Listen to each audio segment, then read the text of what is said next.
31 দফা বাস্তবায়ন লিফলেট বিতরণে এই আপনাদের হামলা করেছে কে? আপনারা জানেন বিএনপির ভারপ্রাপ্ত চেয়ারম্যান জনাব তারেক রহমানের নির্দেশে 31 দফা বাস্তবায়নের লক্ষ্যে আমরা কাজ করে আসছি। প্রতিটা ইউনিয়নে আমরা যাচ্ছি, প্রতিটা ঘরে ঘরে লিফলেট বিতরণ করছি 2,500 পৌরসভায় এবং 10টি ইউনিয়নে আমরা গিয়েছি। আজকে আমরা দুপতাইরে ইউনিয়ন গণসংযোগ করে 7 গ্রাম ইউনিয়নে ঢুকার সাথে সাথে আজাতের অনুসারী কিছু সন্ত্রাসী আমাদের উপর হামলা চালায় এবং আমাদের প্রায় 10-12 জন নেতাকর্মী আহত হয় এবং আপনাদের উপরও হামলা চালিয়েছে। আপনারা জানেন সাংবাদিক ভাইয়েরা, আপনারা জানেন বিএনপির এই 31 দফা তারেক রহমানের নির্দেশে আমরা কাজ করে যাচ্ছি, কিন্তু কেন আজাতের অনুসারীরা আমাদের উপর হামলা চালাচ্ছে সেটা আমরা জনাব তারেক রহমান সাহেবের দৃষ্টি আকর্ষণ করছি। বান্টি এলাকায়, তারপর পাঁচরুকি এলাকায়, পুরিন্দা এলাকায় আমাদের উপর হামলা চালিয়েছে এবং আপনারা জানেন আজাতের অনুসারীরা গণদোলাইয়ের শিকার হয়েছে। থানায় কোনো অভিযোগ দেবেন কিনা এটা পরবর্তী সিদ্ধান্ত নেবা? হ্যাঁ, আমরা এটা পরবর্তীতে দলের সিদ্ধান্ত মোতাবেক আমরা কাজ করব। আপনারা জানেন বিএনপির ভারপ্রাপ্ত চেয়ারম্যান জনাব তারেক রহমান সাহেবের নির্দেশক্রমে আমরা 10টি ইউনিয়নের 2টা পৌরসভায় গোপালদি এবং 2,500 পৌরসভায় আমরা শান্তিপূর্ণভাবে হাট বাজার পাড়া মহল্লা এবং প্রত্যেকটা ওয়ার্ডে প্রতিটা ঘরে ঘরে আমরা 31 দফা বাস্তবায়নের লক্ষ্যে পারভিন আক্তারের নেতৃত্বে আমরা কাজ চালিয়ে যাচ্ছি এবং অব্যাহত আছে। আজকে আমরা দুপতারা ইউনিয়নে খুব সুন্দরভাবে জনগণের শত উপস্থিতিতে আমরা লিফলেট বিতরণ কার্যক্রম পরিচালনা করছি। আমরা যখন বান্টি বাজারে গেলাম, 7 গ্রাম ইউনিয়নে, পুরিন্দা গেলাম, পাঁচরুকি গেলাম, ওই মুহূর্তে অতর্কিতভাবে আপনারা জানেন, আপনারা উপস্থিত ছিলেন, সাংবাদিক আপনাদের সহ আমাদের নেতাকর্মীর উপরে অতর্কিত হামলা চালায়। হামলা চালানোর পরে উত্তেজিত জনতা আজাদ সাহেবের হয়তো 4-5 জন বা 10 জন লোকের তারা ওই সন্ত্রাসী আজাদ সাহেবের অনুসারীরা গণদোলার শিকার হয়।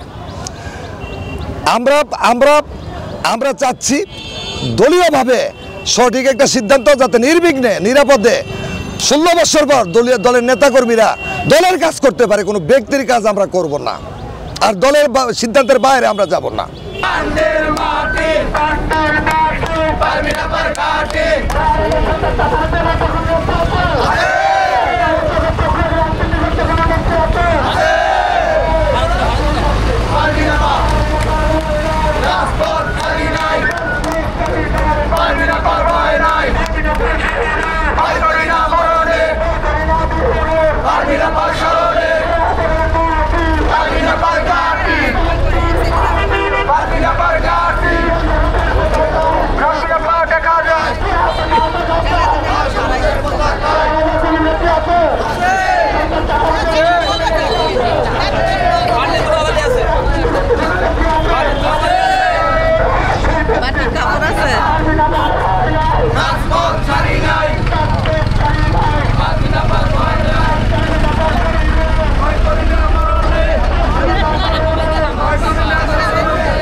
হেবার কাছে গা ক্লান্ত